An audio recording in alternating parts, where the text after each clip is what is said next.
Hello friends, welcome back to my YouTube channel. इस video में हम पढ़ने वाले हैं अर्थशास्त्र और अर्थव्यवस्था, यानी कि इकोनॉमी और इकोनॉमिक्स में क्या डिफरेंस है। पहले हम देख लेते हैं इकोनॉमी का मतलब क्या होता है।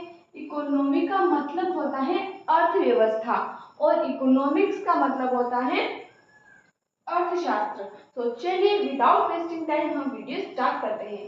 सबसे पहले अगर बात हम करें इकोनॉमी यानी अर्थव्यवस्था की, तो अर्थव्यवस्था क्या है? अर्थशास्त्र का व्यवहारिक पक्ष है। अर्थव्यवस्था क्या है? अर्थशास्त्र का व्यवहारिक पक्ष है। कैसे, वो भी आपको पता चलेगा। अर्थव्यवस्था के अंतर्गत उत्पादन, उपभोग तथा वस्तुओं और सेवाओं के व्यापार से संबंधित क्रियाकलाप शामिल है। क्या शामिल है?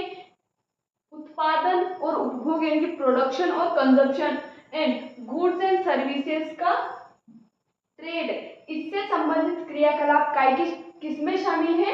अर्थव्यवस्था में, अर्थव्यवस्था के अंतर्गत शामिल है।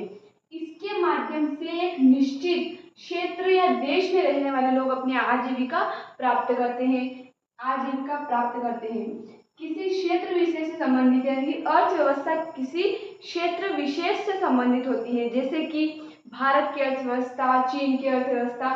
तो ये क्या होती है? किसी विशेष क्षेत्र से संबंधित होती है। ये किसी देश या विशेष क्षेत्र में होने वाली आर्थिक क्रियाओं की प्रकृति एवं प्रगति के स्तर को दर्शाती है।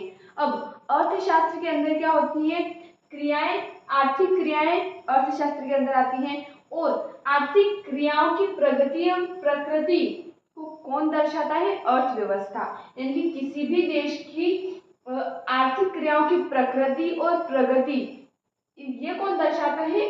अर्थव्यवस्था। अगर हम बात करें अर्थशास्त्र यानी कि इकोनॉमिक्स की, तो अर्थशास्त्र एक विषय है जिसमें हम काय का अध्ययन करते हैं? अर्थशास्त्र उस अवधारणा का अध्ययन है जिसके अंतर्गत हमें ये पता चलता है कि कैसे मानव अनलिमिटेड डिजायर्स यानी कि असीमित इच्छाओं को पूरा करने के लिए लिमिटेड रिसोर्सेज का वाइजफुली यूटिलाइजेशन कर सकता है। अनलिमिटेड डिजायर्स यानी कि असीमित इच्छाएं, जैसा कि हम जानते हैं कि मानव की असीमित इच्छाएं होती हैं। कोई एक इच्छा पूरी होने के बाद दूसरी इच्छा उत्पन्न हो जाती है, तो अनलिमिटेड डिजायर्स है, और सभी डिजायर्स को तो हम पूरा नहीं कर सकते क्योंकि हमारे पास क्या है? रिसोर्सेज लिमिटेड है। इसलिए उन लिमिटेड रिसोर्सेज का वाइजफुली यानी कि बुद्धिपूर्वक हमें उपयोग कैसे करना है, उस अवधारणा का अध्ययन हम करते हैं अर्थशास्त्र के अंदर। आई होप आपको समझ आया होगा। अगर कोई डाउट हो तो कमेंट में पूछ सकते हैं। मिलते हैं अगले वीडियो में नए टॉपिक के साथ, तब तक के लिए धन्यवाद।